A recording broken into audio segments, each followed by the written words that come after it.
Bienvenidas y bienvenidos al Centro de Memoria, Paz y Reconciliación. Para quienes nos visitan por primera vez, el Centro de Memoria, Paz y Reconciliación es un lugar emblemático para la ciudad de Bogotá que pone a disposición escenarios, herramientas y capacidades para la realización de múltiples actividades alrededor de la construcción de memoria, paz y reconciliación. Este espacio empezó su construcción en el año 2008 y se inauguró el 6 de diciembre de 2012. Hoy, el Centro de Memoria, Paz y Reconciliación está cumpliendo 10 años. Por esa razón, les invito a que le regalemos un fuerte aplauso y a que celebremos este lugar.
Quisimos plasmar en este video algunas de las acciones que se han realizado en los últimos 10 años en el Centro de Memoria, Paz y Reconciliación. Hoy nos convoca el lanzamiento de Memorable Volumen 1, un libro que documenta los procesos, prácticas y metodologías más destacadas que hemos desarrollado e implementado en el equipo del Centro de Memoria desde enero de 2020. Este libro compila ejercicios ejemplares de construcción de memoria, paz y reconciliación que podrán ser replicados o servir de inspiración en diferentes lugares de Colombia y del mundo. Para conversar sobre este libro, hoy nos acompañan José Antequera, Catalina Ceballos y Santiago Rivas, a quien le doy el uso de la palabra. Muchísimas gracias. ¿Sí estoy sonando o no estoy sonando en absoluto? No, ¿verdad? Hola, hola. Ah, sí, ya hay. Bueno, su merced. Buenas tardes, buenas noches, ya casi.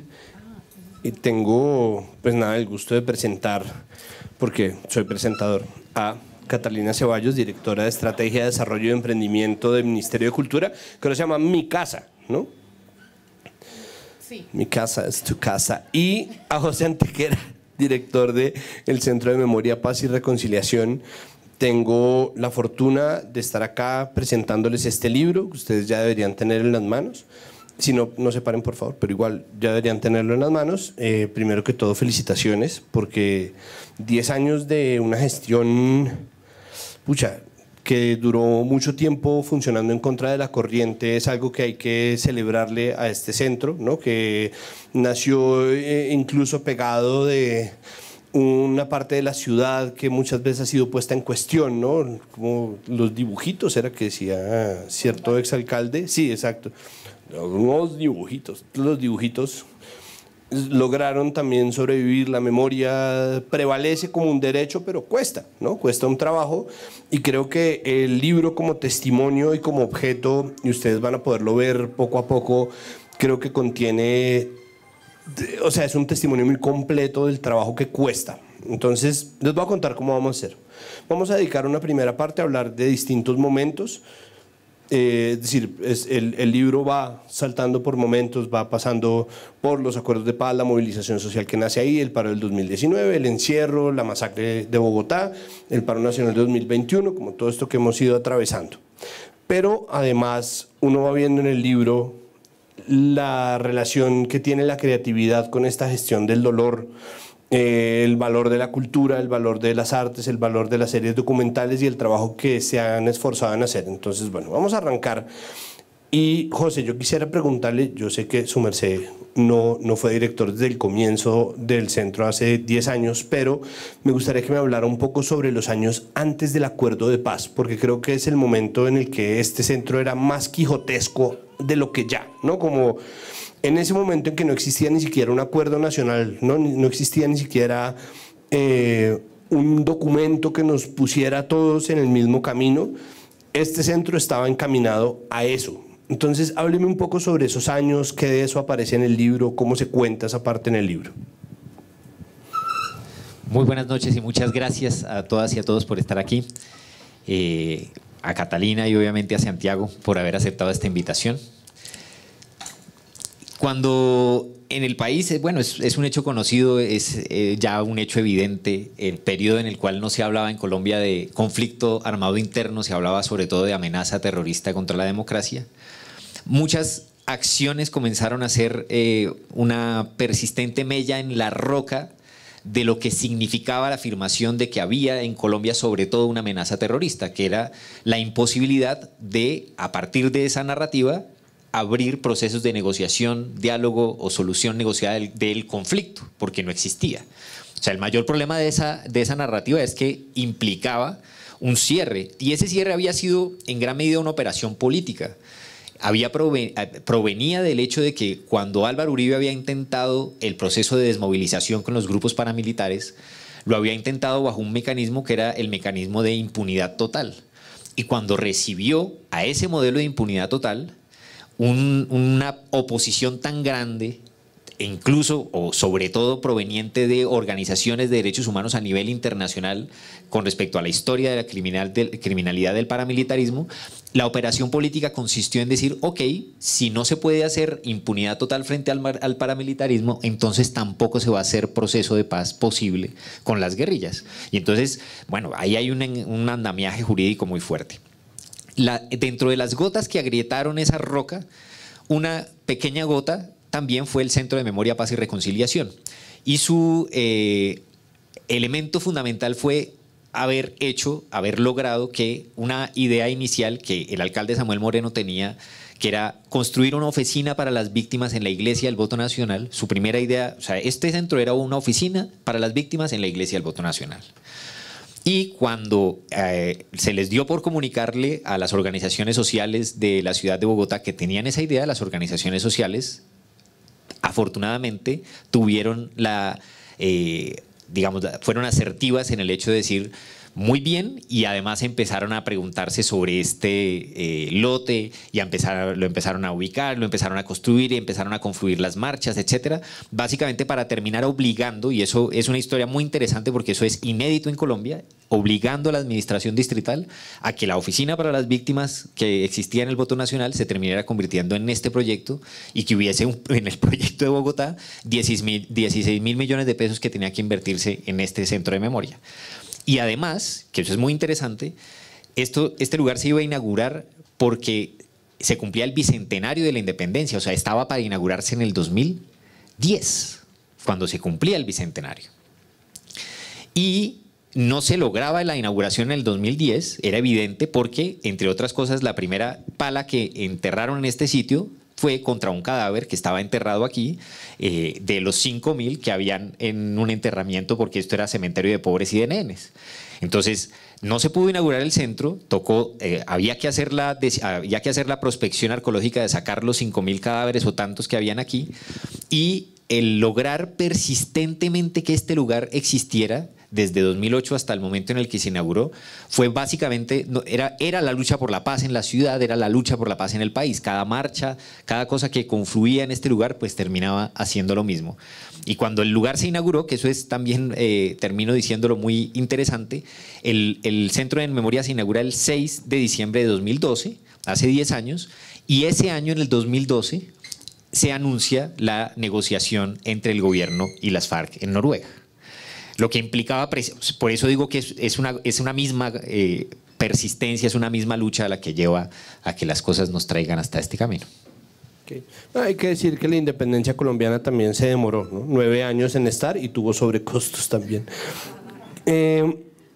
Catalina, ¿cómo ha sido observar el trabajo del Centro de Memoria, Paz y Reconciliación? Es decir, desde que nace este sitio que era insólito, que nace al lado de los columbarios de la maestra González, ¿no? Que nace como en medio de algo que parece que en este momento todos estamos de acuerdo en que existe, que es la gestión creativa de la memoria como un derecho humano, pero que antes no existía. Es decir, eso antes no estaba y ha tenido que pasar 10 años para que un poco podamos decir, ¿no? Ahora esto funciona de esta manera, tenemos un testimonio, ¿no?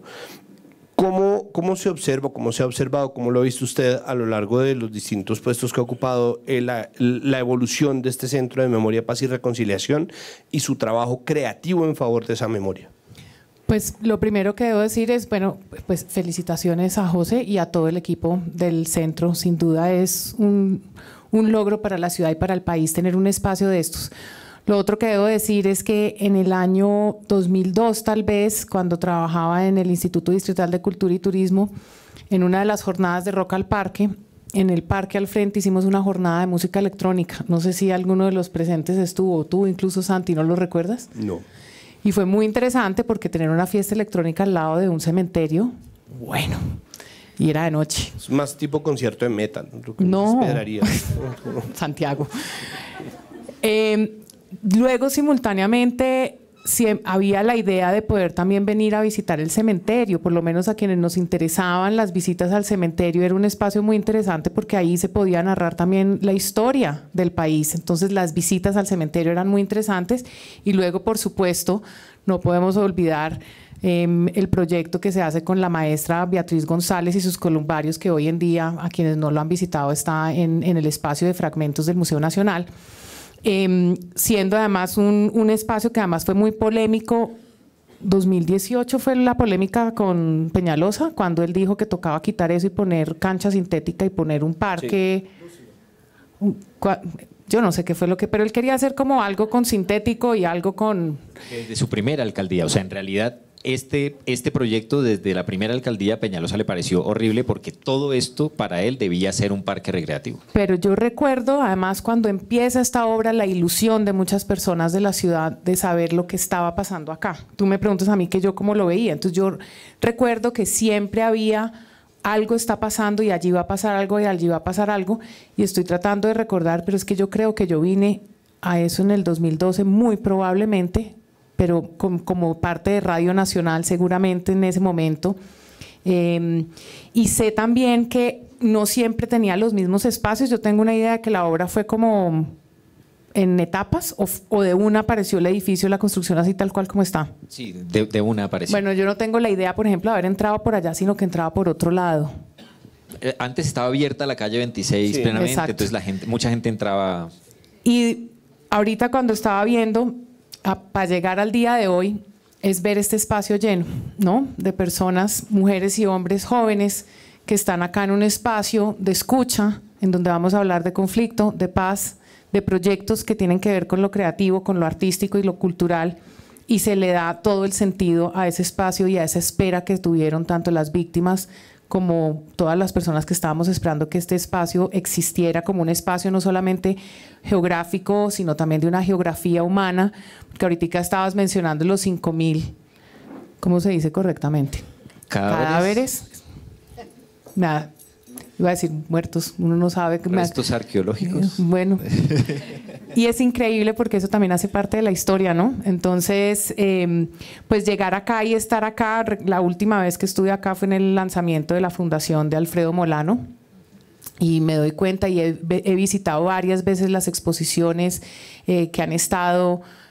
Recuerdo que siempre es un espacio donde uno sabe, incluso las proyecciones, es decir, es un espacio que para mí es un referente, increíblemente sí de la memoria, sí también del conflicto, sí de la paz, pero también ha sido un referente artístico y cultural de manera permanente. Hay algo de lo que está diciendo Catalina, José, que es bien interesante y es la gestión de un lugar, ¿no? Creo que un sitio se construye, pero un lugar verdaderamente se crea. ¿Cómo ha sido ese proceso para que esto se configure en un lugar que ahora se llena, ¿no? Que se llena de gente, que hace parte de los recorridos de las personas, por donde la gente referencia incluso las marchas por la 26, ¿no? ¿Cómo ha sido, no, crear de verdad este espacio, eso que nació como una oficina para las víctimas, ¿no? En gigantescas comillas, en el voto nacional, antes de que existiera cualquier otra obra o avanzada en el Bronx? Hábleme de cómo se han abierto las puertas para que la gente pueda estar constantemente viniendo, porque finalmente esa es la gracia de todo, ¿no? Es la gracia de todo y evidentemente, como lo planteas en tu pregunta, no consiste simplemente en abrir las puertas. Todo el proceso de construcción, cuando esto se instauró en el plan, se planteó en el plan de desarrollo hasta el momento, hasta el 2011 más o menos, básicamente nos la pasábamos, éramos un equipo muy pequeño, éramos 4 personas. Mi cargo era en ese momento asesor de participación. Entonces, asesor de participación implicaba ir a todas las organizaciones de víctimas y sociales que había en Bogotá y decirles: vamos a construir un centro de memoria, paz y reconciliación y queremos que ustedes participen de esa construcción, la elaboren y están invitados. Y en ese momento era muy difícil. Era muy difícil porque, volviendo a la pregunta anterior, cuando el contexto era el de no reconocimiento del conflicto, la institucionalidad se planteaba muy adversarial, muy en contradicción con respecto a la gente.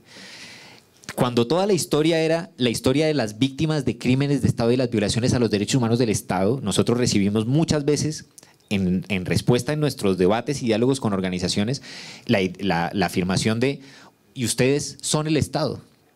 Y a mí me decían, y eso pues, usted que ha pertenecido a las organizaciones defensoras de derechos humanos, ahora con el Estado, ahora con el mismo Estado que nos ha... Esa reelaboración de la discusión de lo que significaba la relación con el Estado a partir de las violaciones a los derechos humanos de las que es responsable el Estado era un tema muy complejo, muy complejo. Implicaba también, y eso es inédito, en la medida en que esta es una experiencia impulsada por los movimientos sociales, no todo el movimiento social apoyaba la iniciativa y eso también implicaba una gran contradicción y un gran debate, porque mucha gente decía: los que apoyan el Estado van para allá y el resto otra cosa.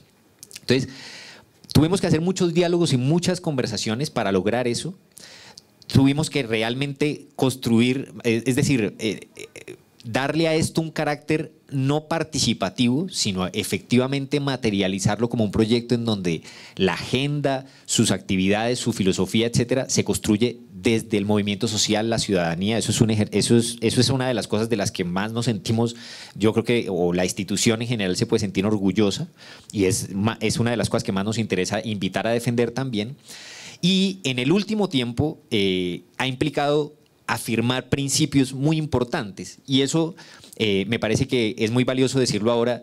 Las personas que están aquí, que pertenecen al equipo del Centro de Memoria, Paz y Reconciliación, son personas que militan en organizaciones sociales en la ciudad de Bogotá, en diferentes líneas y perspectivas, algunas más activistas, otras más propiamente militantes.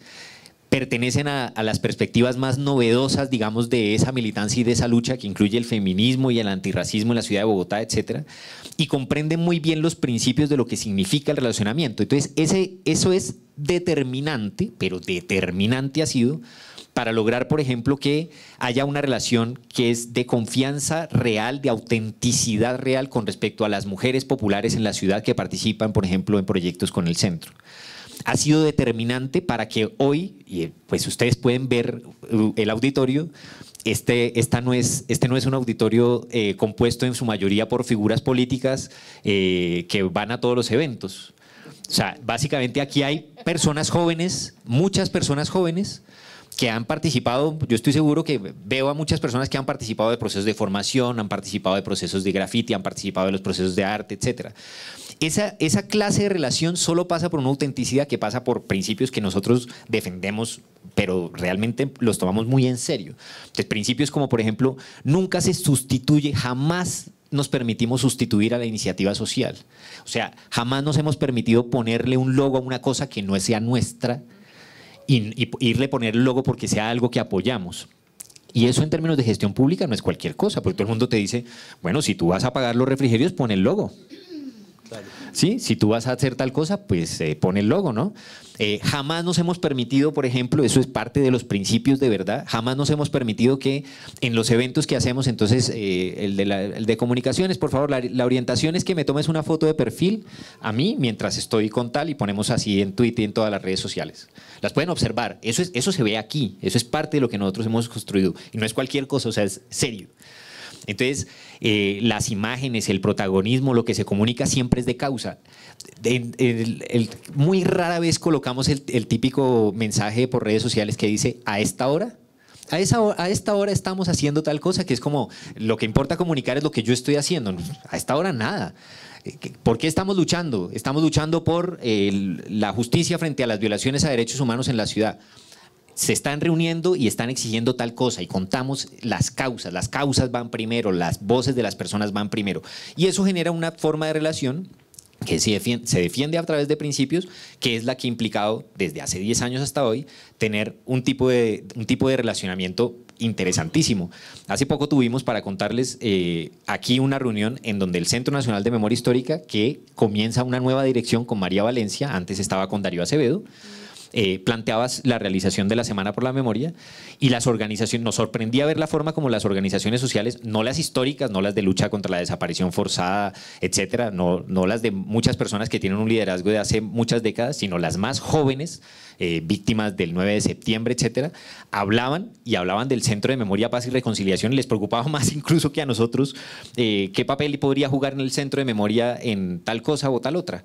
Y nos sorprendía eso, el cómo logramos, el cómo se ha logrado, no por decir, bueno, este es el día en el que uno se puede enorgullecer de cosas, que la gente logre efectivamente no solo sentir, sino hacer conciencia de que este lugar es público, la cosa más difícil de todas, que realmente sea público, porque en Colombia las cosas públicas no son públicas, son del que las dirige, que es el que primero quiere protagonizar, son del que no sé qué, es realmente público, eso es fundamental.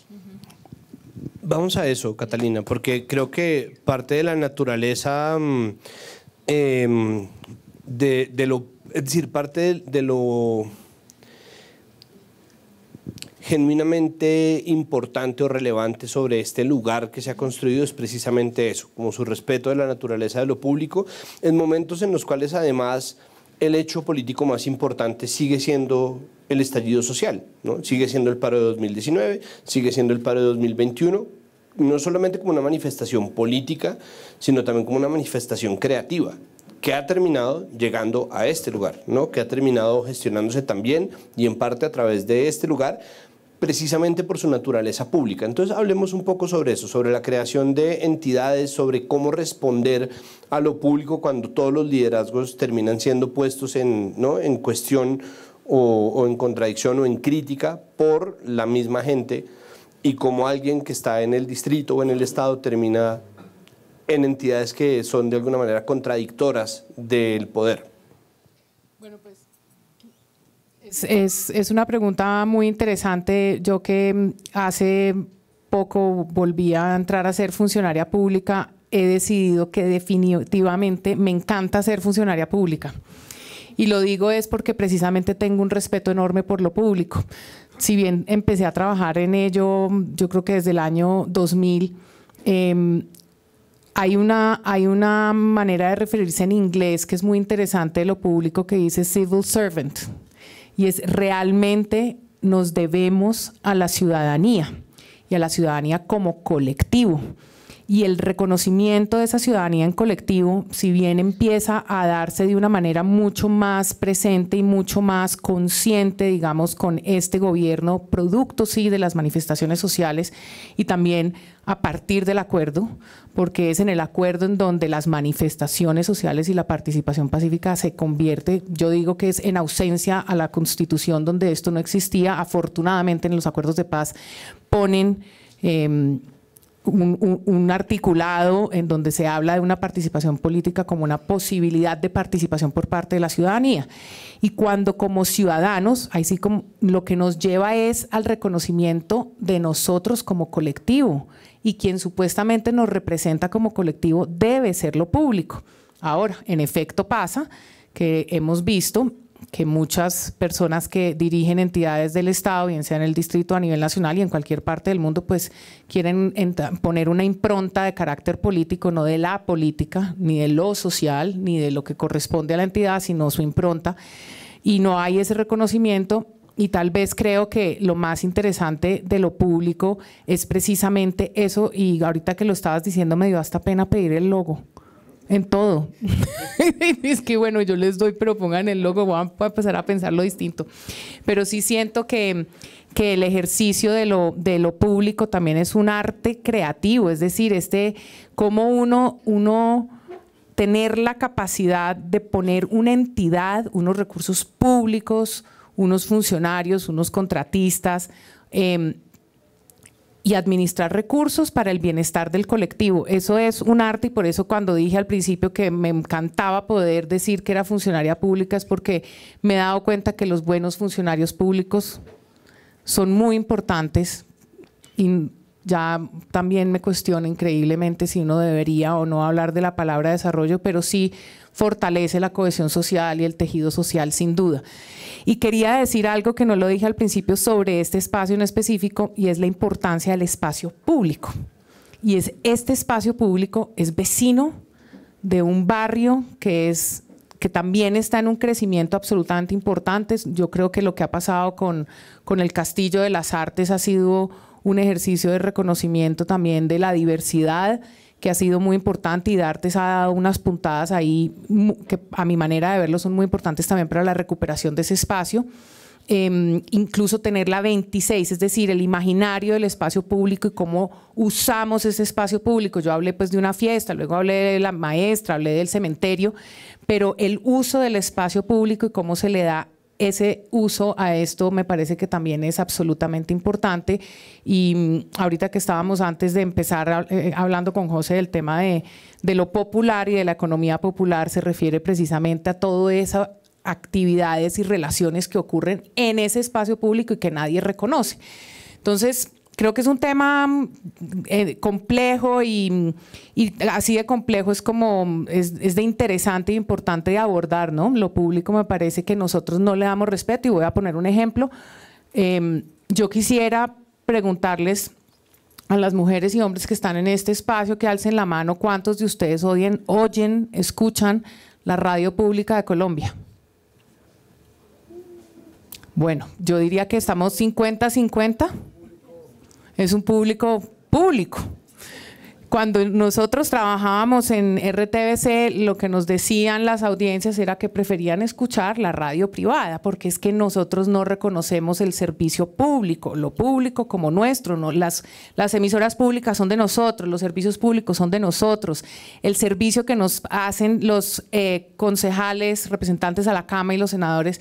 Entonces, ese entendimiento de lo público creo que nos ha tomado mucho tiempo, y que como ciudadanía todavía no lo reconocemos, y creo que por eso mismo también podemos encontrar tantos casos de corrupción, es precisamente por ese no reconocimiento y entendimiento de lo público. Entonces yo creo que con eso termino, y pues de una vez decir que qué maravilla saber que hay usuarios de los medios públicos, entendiendo que no son solo las emisoras, pues digamos hay otros, está Canal Capital, es un medio público, ¿no?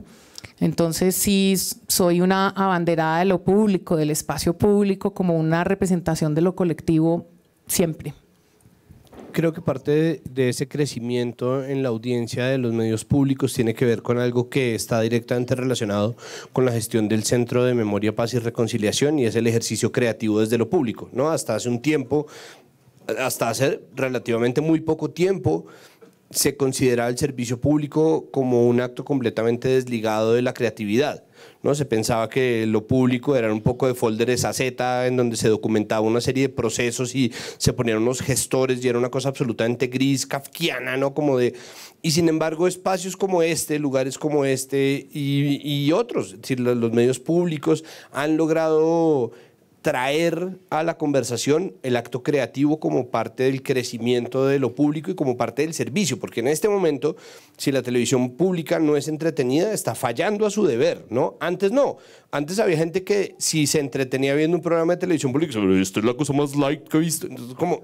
¿No? Y eso ha sido pues un cambio en el chip que ha sido importante. Quiero hablar sobre eso, quiero hablar porque los momentos son muchos. pero además de ser muchos, están todos ligados a actos creativos. Es decir, estamos hablando de la masacre de Bogotá en septiembre de 2020, estamos hablando de la masacre en La Modelo en marzo de 2020, estamos hablando de la violencia contra la gente en el paro nacional tanto en 2019 como en 2021, y todo eso termina convirtiéndose, y parte de lo que hace de este libro una caja de herramientas, que todo termina gestionándose a través de la creatividad. Entonces, hábleme sobre eso, José, sobre la gestión pública del dolor, no es otra cosa, a través de la creatividad. ¿De qué herramientas han tenido que echar mano para poder hacer ese tipo de ejercicios? Hemos tenido la fortuna de que este centro no tiene un marco legal tan rígido que hace que, y otras entidades sí lo tienen, que hace que efectivamente la creatividad se vea muy coartada por determinaciones, como por ejemplo que este centro solo pueda hablar de las víctimas del conflicto armado interno entre... Gracias gracias a que no tenemos esas definiciones rígidas, nosotros efectivamente podemos considerar ampliamente, la razón de ser del título en gran medida de este libro tiene que ver con eso, lo memorable en la ciudad de Bogotá. Y a partir de eso, de lo que es memorable, hay una relación de doble vía entre las fuerzas sociales que empujan lo memorable en la ciudad de Bogotá y nosotros que, al mismo tiempo que buscamos apoyar, impulsar, fortalecer en la medida en que podemos esas fuerzas sociales, también ofrecemos alternativas creativas que en realidad van en función de permitir lo más importante para las fuerzas sociales que está, respecto del Estado, que es magnificar su capacidad de efectivamente influir, incidir, comunicar, etcétera. Es decir, son posibilidades creativas que nosotros elaboramos pensando fundamentalmente en fortalecimiento de iniciativas ciudadanas. Con ese marco de apertura, básicamente, lo dices muy bien, nos hemos encontrado con un periodo que es un periodo muy especial. Decía Rodrigo Primi antes de todo esto, cuando no había proceso de paz incluso, que en Colombia, cuando se trabajaba el tema de memoria, se trabajaba en el marco de la justicia transicional sin transición. No había habido transición y ya estábamos hablando de justicia transicional. Y la pregunta recurrente en todas las discusiones de memoria, con Álvaro Villarraga hemos compartido esas discusiones, es una pregunta como recurrente en todas las discusiones hasta hace un tiempo, era: ¿cómo se avanza en Colombia en ejercicios de memoria a pesar de que todavía existe conflicto armado interno? Es una pregunta que todavía sigue vigente porque muchas personas la plantean. Pero a partir del 21 de noviembre de 2019, esa pregunta no es solamente sobre eso. Es cómo se avanza en memoria con respecto a la continuidad del conflicto armado interno y cómo se trabaja el problema de la memoria con respecto a todas las transformaciones que vienen ocurriendo. Por ejemplo, el hecho de que la expectativa a partir de la solución del conflicto armado con las FARC haya generado una movilización inédita de la ciudadanía en las ciudades, exigiendo, como es obvio, generacionalmente, que si durante 4 años el país prometió que iba a haber verdadera posibilidad de democracia después del proceso de paz con las FARC, porque supuestamente no teníamos democracia por las FARC, pues que entonces que nos cumplan, ¿no? Y eso está en la génesis, por ejemplo, de esa movilización inédita del 2019, perdón. Después viene la pandemia y por supuesto que es una pregunta relevante. Alguien tendría que, ¿cómo se hace memoria en medio de una pandemia? Cuando uno hace esa pregunta también tiene que ver con lo operativo que significa, es decir, la memoria va totalmente contraria a las órdenes de la pandemia, que son: no hables con nadie, quédate en tu casa y sí. Todo lo que significa la construcción de memoria es colectivamente, en términos de diálogo colectivo, va totalmente en contra de eso. Y los hechos que ocurren en ese marco, que es, ¿y cómo se hace memoria con respecto a acontecimientos que ocurren en la ciudad, inéditos, absolutamente determinantes, y que ya no se enmarcan dentro de la noción de conflicto armado interno que uno conoce clásica, como la masacre de Bogotá, que ocurre el 9, 10 y 11 de septiembre de 2020? Entonces, frente a todos estos acontecimientos, nosotros decimos, hemos gestionado el centro con los principios de lo público en un periodo crítico. Y el ofrecer alternativas creativas de fortalecimiento ha significado pensar en ellas específicamente. Y básicamente ese ejercicio es un ejercicio de como dice, voy a decir un cliché, pero como decía el señor Picasso, pues te coge trabajando la inspiración. O sea, en la medida en que tenemos un permanente diálogo y discusión política interno acerca de las cosas que están ocurriendo en la ciudad, podemos ofrecer alternativas en diálogo con las iniciativas ciudadanas. Y ahí, la primera, por ejemplo, o muchas de las cosas que ocurrieron, por ejemplo, tuvieron que ver con cosas como... Habíamos visto lo que había ocurrido en las cárceles a partir de la pandemia, que es un hecho absolutamente olvidado. O sea, la gente hoy no recuerda que el anuncio de lo que significaba la pandemia produjo un motín en la cárcel Modelo, porque básicamente estuvo motivado por eso, porque los presos de esa cárcel asumían que ahí, en esa cárcel donde había mayor confinamiento, hacinamiento, etcétera, la pandemia que toda la sociedad estaba viviendo iba a ser mucho peor, y por eso se produjo el mitin. Después se produjo una masacre a partir de lo que eso ocurrió. Al día siguiente pasamos de página. Pues es que existe además una concepción de que la gente que está en la cárcel, la gente que es culpable de delitos, no tiene derechos humanos, no es una cosa, no son sujetos de derechos. Y esa concepción se refleja en que si uno la plantea en términos jurídicos, pero afortunadamente nosotros como Centro de Memoria no tenemos ese marco limitado, si uno la plantea en términos jurídicos, pues ¿cuál es la obligación de hacer memoria sobre las experiencias de las personas que han vivido la cárcel? En realidad, ninguna, porque no hacen parte de la categoría de víctimas. Son precisamente todo lo contrario. Claro. Entonces, no existe esa categoría. Entonces, nosotros al tener esa apertura, pudimos encontrarnos entre el diálogo con los presos, que nos encontramos con que los presos políticos tienen una lectura de cabecera que es el mito de Sísifo de Albert Camus. No voy a intentar pronunciar ese apellido porque Camus. Albert Camus escribió el mito de Sísifo y es una lectura fundamental de muchos presos. Quienes no conocen el mito de Sísifo es el mito de un hombre que es condenado por los dioses a subir hasta la cima de una montaña una piedra, y cuando llega a la cima de la montaña con esa piedra, otra vez cae la piedra y otra vez tiene que volverlo a hacer, tiene que volver a subir con ella eternamente. En el libro del mito de Sísifo de Albert Camus, esa condena eterna es una condena que se plantea feliz.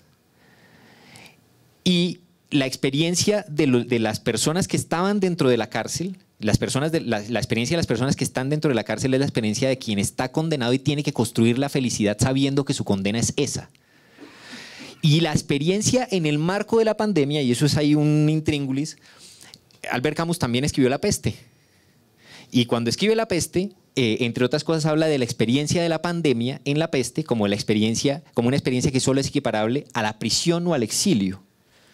Entonces, era evidente para nosotros en nuestras discusiones que la experiencia que las personas estábamos viviendo fuera de la cárcel no era ninguna perita en dulce, y era una experiencia que podía asemejarse en gran medida también a la experiencia de quien estaba preso. Por supuesto que estoy diciendo esto en términos muy pedagógicos, no hago de ninguna manera una equivalencia entre esa experiencia que es realmente dramática con respecto a la experiencia de las personas confinadas por pandemia, pero era una experiencia que podía establecer diálogo. Y ahí entra otro principio, y el principio es: si nosotros construimos alternativas de memoria, alternativas creativas, comunicativas, etcétera, que comunican sobre la experiencia exclusiva, es imposible que desde la exclusividad de la experiencia tú puedas establecer un diálogo que te haga comprenderla. A ver si me explico en esto que me parece muy importante.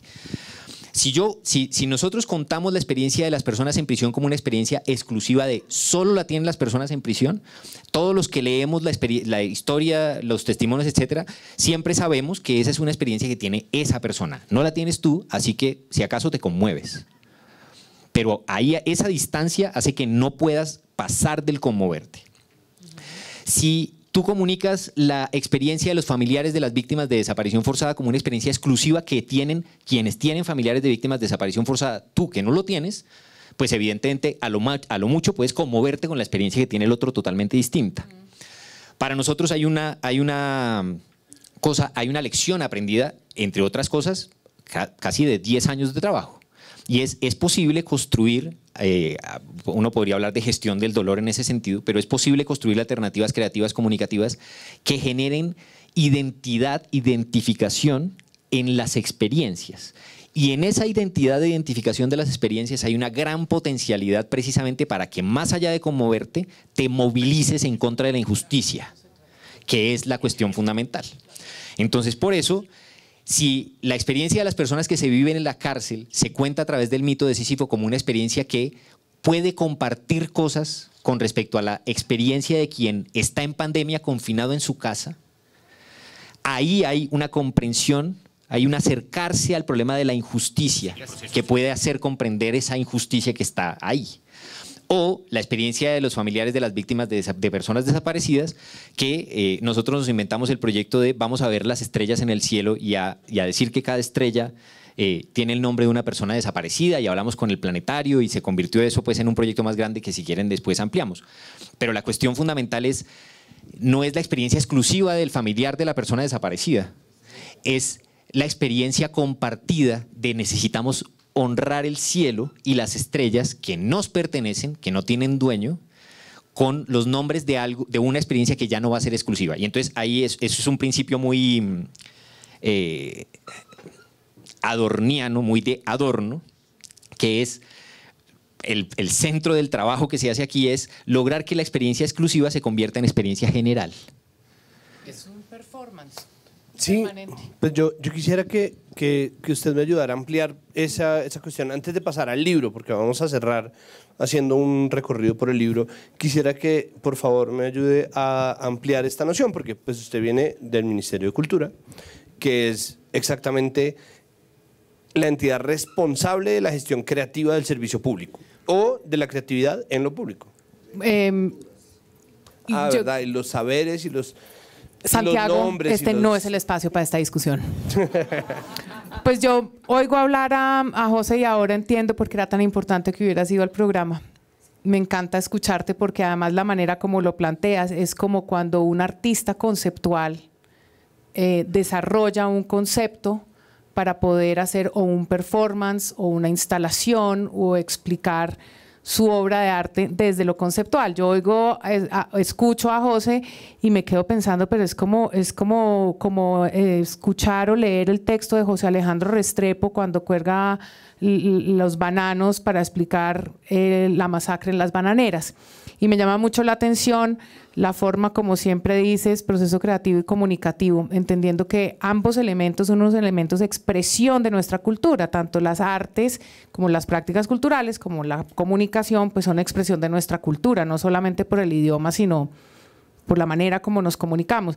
Entonces yo escucho, Santi, a José y digo, es como un performance, no sé si vieron lo que presentó recientemente María José Arjona en Miami Basel, que es una silla acostada como en el aire y en vez de estar así, estás como acostada, y lo importante no es la imagen de la silla ni María José acostada en la silla en el aire, sino el concepto que está detrás de la explicación de por qué ella está en esa silla elevada en el aire. Y lo que me parece interesante es que estés logrando llegar a un objetivo que es el de reconocernos todos como víctimas, que yo creo que no has pasado por allí, pero tal vez yo podría decir sobre eso también, una de las grandes experiencias laborales y probablemente la más dolorosa que he tenido, pues fue el trabajo en la Comisión de la Verdad. Ahora nosotros decíamos cómo de manera creativa logramos durante meses y años y durante la pandemia solo escuchar. Eso es un arte, pero nosotros nos pisamos los unos a los otros. ¿Usted qué dijo? Usted. Y en la comisión nos enseñaron, el padre Pacho, por supuesto, desde su gran bondad, desde su filosofía jesuita, desde su teoría del caos, etcétera, nos decía lo único que tienen que hacer es escuchar, y eso es un arte porque es que el silencio era lo que nos llevaba realmente a entender que esos dolores eran colectivos. Y por supuesto, muchos de los procesos para el entendimiento del dolor eran producto de un proceso artístico, creativo y comunicativo. Entonces llama mi atención que en efecto has logrado lo que para mí siempre ha sido importante de las artes y la cultura, particularmente de las expresiones artísticas, y es cómo nos narran el dolor a pesar de que es un momento diletante absolutamente. Es decir, uno puede recientemente... No sé si ustedes, los que están acá, ustedes dos tal vez vieron Develaciones, una de las obras de teatro que se hizo en la Comisión de la Verdad bajo la dirección de Nube Sandoval, Bernardo Rey e Iván Benavides, en donde se trabaja colectivamente con 13 colectivos de artistas. Y es precioso, precioso. Uno ve la luz, la música, el vestuario, los ritmos, los silencios, y uno llora de principio a fin. Y creo que un poco lo que logra es, si no nos conmovemos, no nos vamos a entender no vamos a entender eso que tú dices, es que no todos somos exiliados, ni secuestrados, ni reclutados jóvenes, ni violadas, ni muertos, no todos tenemos eso, y a través de las artes y la cultura, en efecto, hemos logrado entender el conflicto armado interno. Y creo que ese ejercicio que tú estás diciendo, y lo dices de una manera, tú probablemente no sé, pero yo desde acá lo escucho y digo, es un artista conceptual. ¿Puedo decir algo sobre eso? No. es que obvio. Claro, pero ahí está, esa es una parte muy importante. Hacer de la experiencia particular una experiencia general. Pero ¿de qué clase de experiencia estamos hablando? Entonces, esa es la otra parte que nos ha importado mucho transmitir en el subtítulo del libro, que dice Experiencias ejemplares de construcción de memoria pública democrática. Porque también lo que hemos aprendido, lo que defendemos, lo que también está planteado en las experiencias que están aquí en este libro, es que la experiencia que tiene que volverse general no es una experiencia fundamentalmente de victimización. No es solo una experiencia de victimización. De tal suerte que es también una experiencia de lucha. Es también una experiencia de intentar por diferentes vías, así sean equivocadas, transformar el mundo en el contexto en el que te toque, hayan sido el de las banderas de los 70 o el de las banderas de 2021. Es una experiencia que conlleva la posibilidad del dolor como víctima, por supuesto, pero es también la experiencia que conlleva la posibilidad de el dolor a pesar de que no eres víctima, que esa es de la que menos se habla, que es cuando se recibe la injusticia a pesar de que uno víctima no es, porque también se la buscó, porque la peleaba. Entonces, ese complejizar la experiencia es en gran medida lo que traduce el concepto de memoria democrática, las resistencias, etcétera. De tal manera que, ahora que decías, más que intentar hacer comprender que todos somos víctimas, a nosotros nos interesa apoyar a las organizaciones ciudadanas que están por muchos medios haciéndole entender a esta sociedad que todos y todas podemos ser sujetos respecto de lo memorable políticamente, y eso incluye la victimización, pero incluye muchas otras cosas. Y es necesario que lo incluya porque esa es la única manera de construir democracia. O sea, democracia. Es decir, y ahí voy al informe de la Comisión de la Verdad. En lo que hemos construido aquí, evidentemente la Comisión de la Verdad cuenta un relato y es válido porque ese es el mandato de la Comisión de la Verdad. El mandato de la Comisión de la Verdad es contar a partir de la guerra, de la victimización, etcétera. Pero la experiencia del siglo XX, como tiene que ser comprendida para la construcción de la democracia, no es una experiencia fundamentalmente de victimización que nos lleve a decir a todos, no matarás. Es una experiencia mucho más compleja que eso. Incluso la que necesitamos para llegar a la conclusión de decir, por eso mataríamos, así que mejor no lo hagamos. Que es como el pliegue siguiente, ¿no?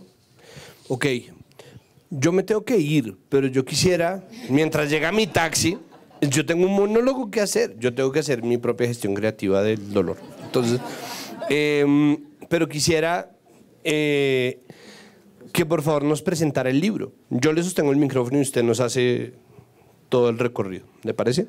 Sí, vamos a... Este es el... Sí, vamos a... Pero si quieren, yo voy a hacer aquí un... ¿Lo logra? Bueno, hágale. O yo le hago de modelo, espéreme. Sí, más bien, esa está... esa está chévere. Bueno, aquí tienen un libro, se llama Memorable Volumen 1. Eso es porque va a haber un libro Memorable Volumen 2.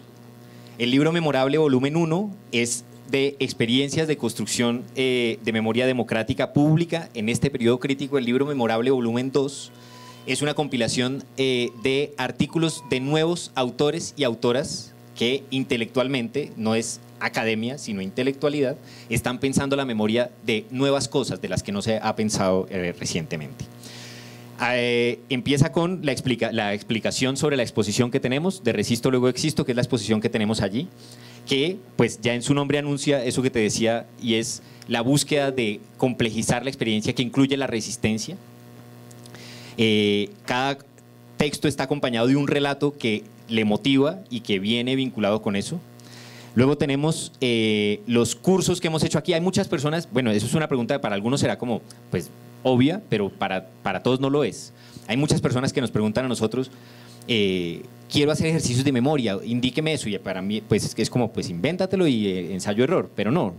Hay un conocimiento acumulado sobre, por ejemplo, cosas como cuáles son las temáticas de los cursos que hemos trabajado aquí, que son fundamentales para las universidades, para quienes quieren hacer cursos, procesos de formación, etcétera. Tenemos también la experiencia de la cárcel como experiencia de lo memorable. Eso es el proyecto del que les estaba hablando, que se llama El Mito de Sísifo, que se encuentra todavía disponible para que escuchen los podcasts que se han producido y que queremos convertir también en otro libro. Ese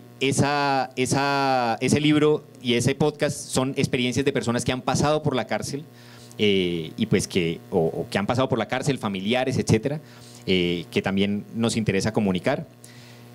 Eso es contra la impunidad de la masacre del 9, 10 y 11 de septiembre. Alguna gente decía, ¿y ustedes qué están haciendo frente a esa masacre?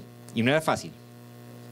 No era fácil porque, claro, pero además porque nosotros somos una institución de la Alcaldía de Bogotá. ¿Qué están haciendo?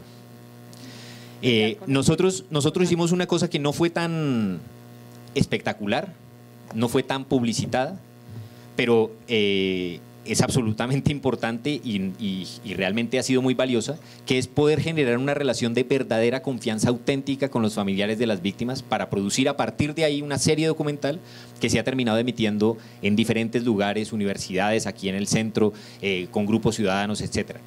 Pero eso solo fue posible porque cada capítulo, cada cosa se discutía una y otra vez con los familiares, se les mostraba, había cosas que aun cuando ya las teníamos listas no se circulaban, solo cuando los familiares las aprobaban, etcétera. Que eso también es determinante y solo pues a partir de la forma como trabaja el equipo del Centro de Memoria, Paz y Reconciliación, varios de sus integrantes están allá riéndose.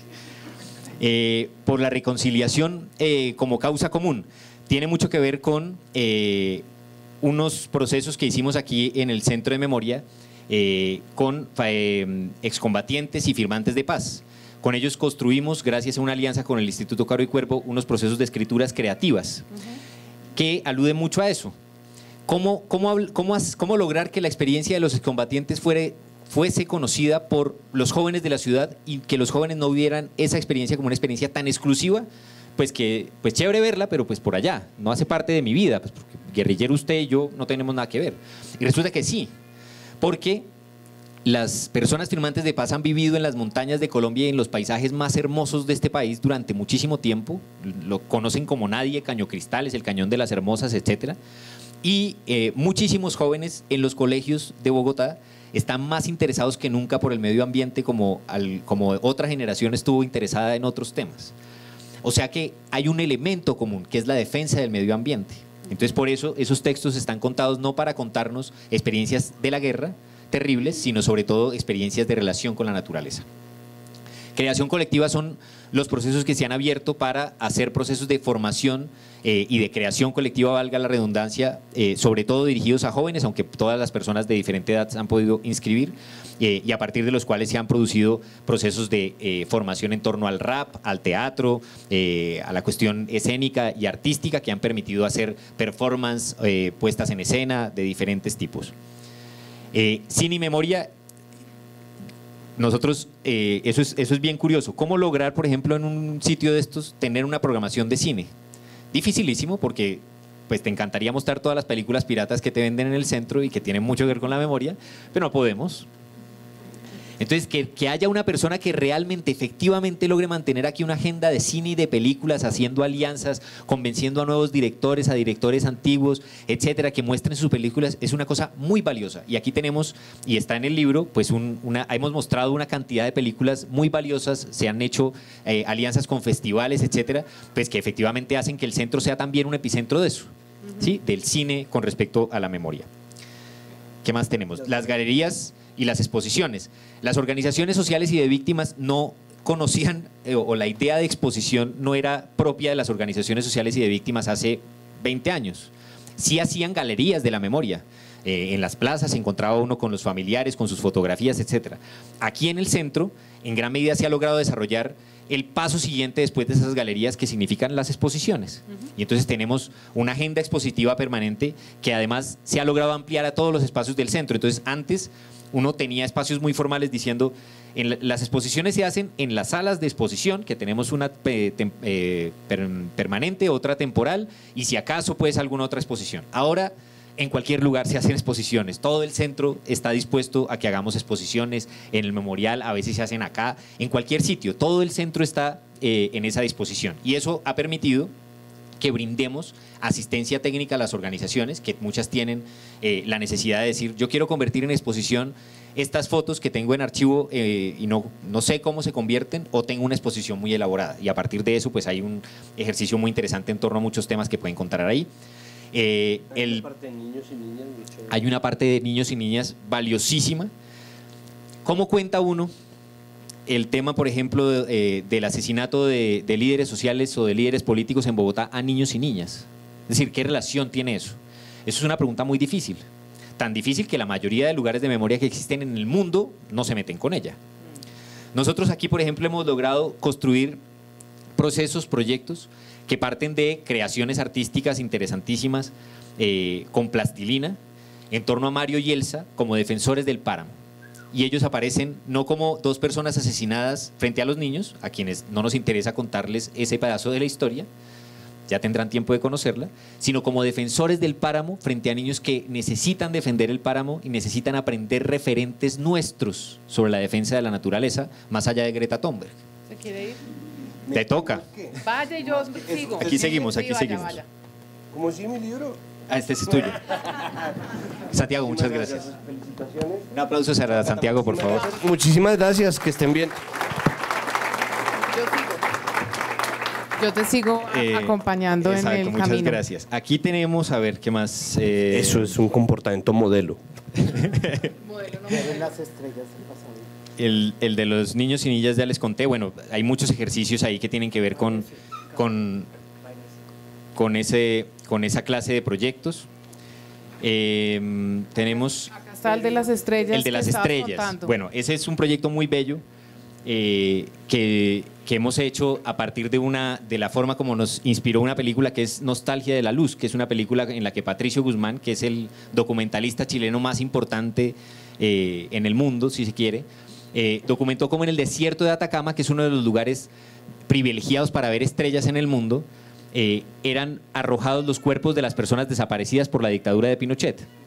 Con base en esa inspiración, convocamos a organizaciones sociales y de víctimas en la ciudad a un proyecto que significaba, en gran medida, poder nombrar las estrellas del cielo con los nombres de esas personas desaparecidas. Tuvimos la gran fortuna de que el Planetario de Bogotá quiso involucrarse con esa idea, y a partir de ahí el Jardín Botánico y nosotros hemos hecho un proceso de diálogo con organizaciones de víctimas de desaparición forzada, un proceso que no podría ser ese proceso que ha sido si no fuese por la entrega, la sinceridad de la relación. Bueno, ya he hablado de eso, pero realmente es mucho más difícil de lo que uno parece. Y ha terminado haciéndose el año pasado y este año pues unos proyectos muy interesantes que pueden leer precisamente en el libro, que han implicado hacer no solo exposiciones, sino tomarnos la Plaza de Toro, construir constelaciones en el cielo con los nombres y con las causas de las organizaciones de personas desaparecidas en Bogotá, proyectarlas en el Planetario Distrital, en el Domo. Te quiero hacer pregunta. ¿Esas ideas que tú estás diciendo son producto del trabajo con ustedes o son producto del trabajo de participación también con organizaciones? ¿O mezcla de las dos cosas? Es una mezcla de las dos. Es una mezcla de las dos. O sea, la identificación de la clase de fuerzas que tenemos que apoyar y fortalecer, pues proviene del ejercicio de participación, y luego el proyecto final que se construye también es producto de la participación, pero algunas cosas surgen pues de nuestro equipo de trabajo, que originalmente pensamos una idea y empezamos a rodarla, y a partir de ahí pues solo a partir del diálogo se termina de afinar. Entonces, por ejemplo, al principio esa idea con el tema de las estrellas pues surgió aquí. Nosotros convocamos a las organizaciones de familiares de personas desaparecidas, el Planetario aceptó, y a partir del diálogo con el Planetario pues echó a andar la idea, y ya es una idea que rebasa nuestra expectativa, nuestra imaginación, lo que al principio hubiéramos podido pensar. Este del territorio es interesante porque la noción de territorio en una ciudad donde las localidades muchas veces aún son desconocidas, y lo que hablábamos ahorita del espacio público, ¿cómo fue ese trabajo? Bueno, lo primero es que hay tanta gente que dice, necesitamos, ¿cómo es? Como, vienen a Bogotá unas personas de territorio. Sí. O voy a salir a territorio. Esto no es territorio. Y los otros lugares no son municipios, ciudades. Sí, es una cosa muy extraña, en primer lugar. Pero más allá de eso, la definición que hemos querido nosotros imprimirle al centro es la definición de instrumento. Instrumento significa que el centro es un lugar, es este sitio, pero sobre todo es un instrumento a favor de la transformación cultural, digamos, en estos temas. Poderlo hacer instrumento significa que tiene que haber, más allá de su espacio, donde las actividades que se desarrollan aquí, pues un trabajo de fortalecimiento de lo que hacen muchas organizaciones sociales, etcétera, en los barrios de la ciudad, en los territorios de la ciudad. Entonces, ese capítulo habla precisamente de ese trabajo que se ha hecho a partir de buscar esas organizaciones, a partir de la relación. Pero eso también es interesante, porque, por ejemplo, allí aparece como memorable no solo lo que tiene que ver con cómo una localidad se ha relacionado con el conflicto armado interno, cuántas víctimas del conflicto armado interno ha tenido una localidad, sino aparece como memorable, por ejemplo, el proceso de construcción social de un barrio a partir de luchas por la vivienda popular, que también es memorable, es fundamental para la construcción de democracia en la ciudad. Y una institución pública tiene que tener el deber de hacer eso memorable, de fortalecer eso memorable, de contarlo a través de podcasts, etcétera. Entonces eso también aparece precisamente allí. Tú ahorita hablabas de la relación con el planetario, y supondría yo que entonces también como entidad del distrito tienes una relación permanente con todas las entidades del distrito que de alguna manera u otra entran y apoyan las iniciativas. Sí. ¿Cómo funciona esa gestión? Porque no todo el mundo entiende el tema de conflicto, por muy distrito que sea ni muy nación que sea. El tema del conflicto es un tema que requiere casi que de carácter técnico. Ya a estas alturas somos expertos, pues, pero no todo el mundo lo comprende así de fácil. Digamos, el acueducto de Bogotá, o no sé, ¿cómo funciona esa relación con con tus entidades hermanas? Digamos, hay unos espacios formales de coordinación entre entidades con respecto a actividades de memoria, paz y reconciliación. Hay un subcomité de memoria, paz y reconciliación. Nosotros hacemos parte de la Alta Consejería de Víctimas de Bogotá, de Paz, Víctimas y Reconciliación de Bogotá, y a partir de ahí hay muchas cosas que formalmente han sido creadas para un relacionamiento efectivo y articulación de las entidades en torno a estos temas. Y luego hay el hecho de que, contrario a lo que uno podría pensar, muchas de las entidades en la ciudad de Bogotá están dirigidas por personas que comprenden la cuestión del conflicto, que sienten simpatía por las cuestiones de la paz. Esta es una ciudad excepcional en términos del movimiento por la paz que existe en la ciudad. Y muchas personas efectivamente tienen esa voluntad. El planetario, para decir algo, el planetario no aparece dentro de las cuestiones formales de relacionamiento entre las entidades con respecto a la construcción de paz. ¿Qué tiene que ver el planetario en eso? Pero el director del planetario tiene una disposición para trabajar en torno a este tema que, en cambio, digamos, a muchas personas les sorprendería. Entonces, es como una combinación entre las cuestiones formales y el diálogo efectivo, pues, que ha logrado producir muchas cosas. ¿Tienes enfoque de género? Las cartografías. Digamos, aquí nosotros en el centro trabajamos con base en una cosa que se ha venido construyendo hace 12 años, que es también interesante poderla transmitir, que se llama la cartografía de la memoria de Bogotá. Ese es un mapa. En Bogotá no existe un informe como el Basta Ya, que sí existe, por ejemplo, en Medellín. Hay un Basta Ya nacional y hay un Basta Ya Medellín, que hizo el Centro Nacional de Memoria Histórica. Hay un informe por muchas regiones especiales que hizo la Comisión de la Verdad, pero no hay un informe que diga, esta es Bogotá. El informe de memoria, verdad, de esclarecimiento en la ciudad de Bogotá no existe. Entonces, eso a nosotros, como Centro de Memoria, Paz y Reconciliación, digamos que nos plantea el hecho de que tampoco es posible, porque sería también, digamos, una extralimitación institucional, permitirse la arbitrariedad con respecto a la verdad de la que debe partir un lugar que realiza estas actividades. Entonces, el centro, eso empezó a construirse hace 12 años. la cartografía de la memoria es un mapa de Bogotá donde se identifican los lugares en donde han ocurrido graves violaciones a derechos humanos, asesinatos, desapariciones, torturas, etcétera, más los lugares en donde existen sitios de memoria referidos a violaciones a derechos humanos ocurridos en Bogotá, ocurridos en diferentes lugares del país. Lugares de rememoración que van desde placas, monumentos, sitios de memoria que han construido las organizaciones sociales propiamente, como el lugar de Dylan Cruz, hasta sitios que propiamente han sido ya legales, etcétera. En esa combinación nosotros usamos ese mapa para muchas cosas, es el fundamento de verdad, digamos, del que se tiene que partir, está en la exposición Resisto, luego existo, y al momento en el que comenzamos nosotros en este periodo de gestión, pues hemos tenido claro que hay una demanda transversal, si se quiere, por observar, a eso alude en gran medida la perspectiva de género, ¿sí? Por observar con la perspectiva con la que no ha sido observada hasta ahora la historia, las relaciones sociales, las problemáticas, etcétera, fundamental. Y eso ha significado la pretensión de construir una cartografía de la memoria que tenga esa perspectiva. Y eso no lo hemos hecho nosotros solos, sentados, etcétera, sino que ha sido en una relación en alianza con organizaciones de mujeres populares en la ciudad de Bogotá, de aquí ha permitido construir lo que está en el texto, que es el proyecto de Fogones de la Memoria, que es un proyecto que ha permitido recorrer barrios en la ciudad de Bogotá, en donde las mujeres cuentan cómo han construido paz en la ciudad de Bogotá, cómo han resistido en la ciudad de Bogotá, y esas cartografías se traducen después en unos contramapas bellísimos, más bellos que ese libro, pues están hechos con una ilustración pues realmente muy especial, que son un referente para las propias organizaciones de mujeres en esos barrios en la ciudad de Bogotá y pues que está allí retratado. Esto me acuerda a uno de los proyectos el último proyecto de La Verdad en la Escuela. ¿Te acuerdas? Lo último que se hizo en la comisión. Sí. ¿Cómo fue este proyecto? ¿Sí es con colegios? Con colegios. La Secretaría de Educación en este momento ha tenido, en este mismo periodo de gestión, una disposición muy grande a trabajar el tema de memoria, de construcción de paz, de justicia transicional.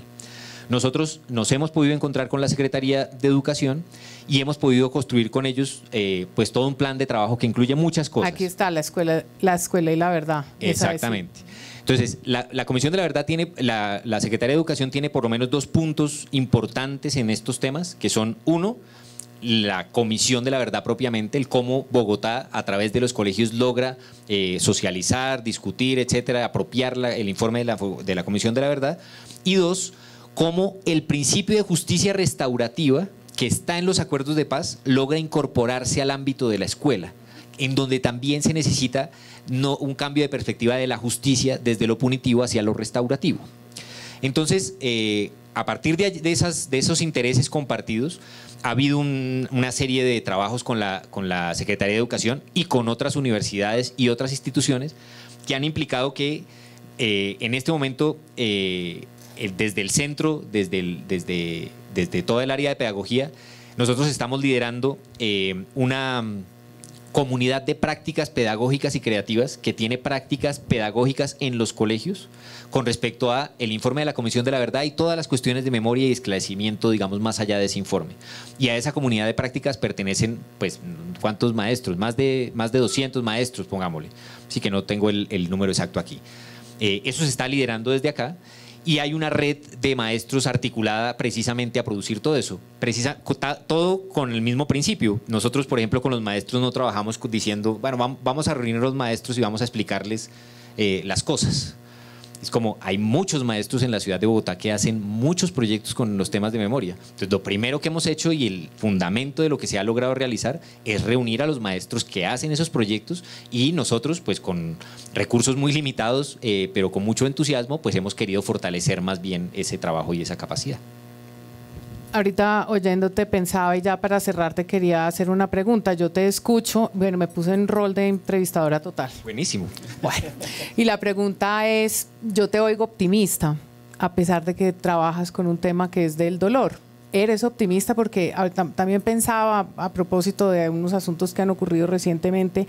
Yo decía que antes en la agenda pública no se hablaba sobre temas de acoso sexual o de abuso sexual y que ya hace 10 años se puede hablar de temas que antes no se hablaban, ¿no? Y me pregunto si tú crees que el hecho de poder hablar, de poder hacer el trabajo que haces, te ha permitido también ser también optimista y decir, bueno, esto antes no estaba en la agenda, ahora sí, a pesar, y tengo que decirlo para cerrar, que viva la resistencia siempre, ¿no? Pero quiero saber si eres optimista. Si yo pudiera tatuarme una frase, bueno, entre otras me tatuaría una frase que le atribuyen a Gramsci que dice que hay que tener el pesimismo de la inteligencia y el optimismo de la voluntad.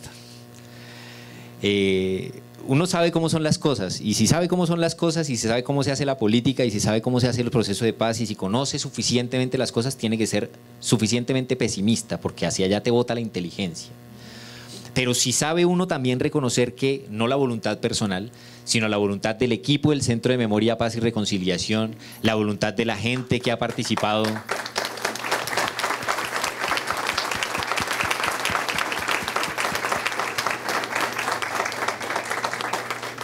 La voluntad de la gente que ha participado en tantas cosas que hemos convocado, no solo de organizaciones sociales, o sea, si algo ha pasado en el último tiempo es que cada vez más viene un público en donde uno no conoce a nadie, y eso es una maravilla, y eso realmente no pasa. Pues, hay gente que lamenta mucho como, pero es que siempre con los mismos y las mismas. Aquí no, esto no es los mismos de nada, aquí pasa gente que uno no tiene ni idea, y eso es una maravilla.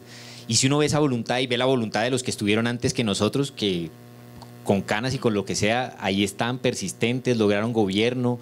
Después de lograr gobierno, ahora hay cargos esperados por toda la vida, ¿no?